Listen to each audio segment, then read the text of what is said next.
Number లాంటిది ఒక నెంబర్ని ప్రతి మనిషికి పెడతారు.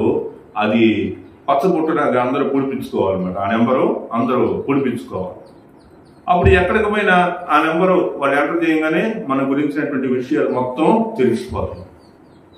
ఆ తర్వాత వచ్చేటువంటి టెక్నాలజీలో ఏముందంటే ఒక మైక్రో చిప్, దాన్ని RFID అంటారు. ఏమంటారు? RFID అంటారు. ఈ RFID అనేటువంటి దాన్ని ఏం చేస్తారంటే బియ్యం సైజ్ అంత ఉంటుంది అనమాట. అది ఎంత ఉంటుంది? బియ్యం అంత సైజ్ ఉంటుంది. దాన్ని తీసుకొచ్చి మన యొక్క శరీరంలో ఇంజెక్ట్ చేస్తారు. అప్పటి నుంచి మనం ఏం చేస్తామంటే మనం ఎక్కడున్నాం ఏంటి అనే విషయాలు మొత్తం వాళ్ళకి తెలుస్తాయి. నేను ఇది చేయించుకోను, నేను క్రైస్తవుడిని, వాక్యంలో ఆల్రెడీ అని రాసి ఉండి నేను చేయించుకోను అని నువ్వు తిరగబడ్డావు అనుకో, వాళ్ళు ఏం చేస్తారు? పైన చదివాను చూడండి. ఆ మృగము యొక్క ప్రతిమకు నమస్కారం చేయని వారిని హతము చేయునట్లును. వేపించుకుంటావా, చచ్చిపోతావా? రెండే చాయిసెస్. మన క్రైస్తవ భక్తి ఆ రోజు బయటపడింది అనమాట. అర్థమైనా? మనం భక్తి పరులమా కాదా, క్రీస్తు కొరకు ఏర్పరచబడినటువంటి వాళ్ళమా కాదా అనే విషయం ఆ రోజు బయటపడింది అనమాట. అర్థమైనా?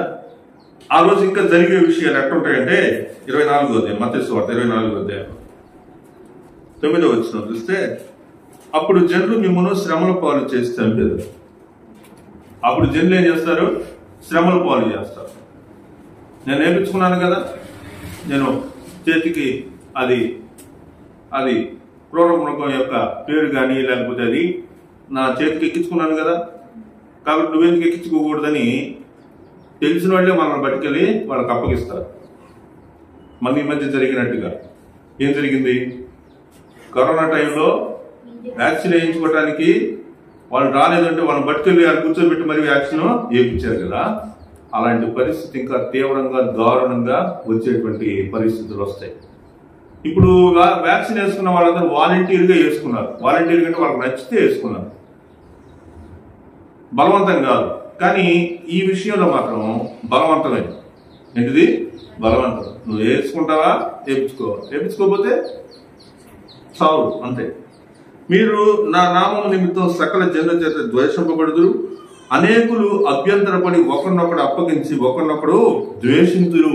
ఒకరినొకడు అప్పగించుకుంటారు. ఆ రోజు ఇదిగో ఈ సందులో అక్కడ దాక్కున్నాడు, రెండు చూపిస్తానని చెప్పేసి తీసుకెళ్ళి అక్కడ పట్టిస్తారట. అప్పుడు మనం ఏంద్రా నువ్వు నన్ను పట్టించకూడదని చెప్పి చెప్పాను కదా, నువ్వేం రెడీ చేసావంటే వాళ్ళని దొబ్బుతామంటారు లేకపోతే అని చెప్పి ఏదో ఒక కాకమ్మ కదా. కాబట్టి అప్పుడు ఏమవుతుంది? ఒకరినొకడు ద్వేషిస్తారు, ద్వేషం పెరిగిపోద్ది అనమాట.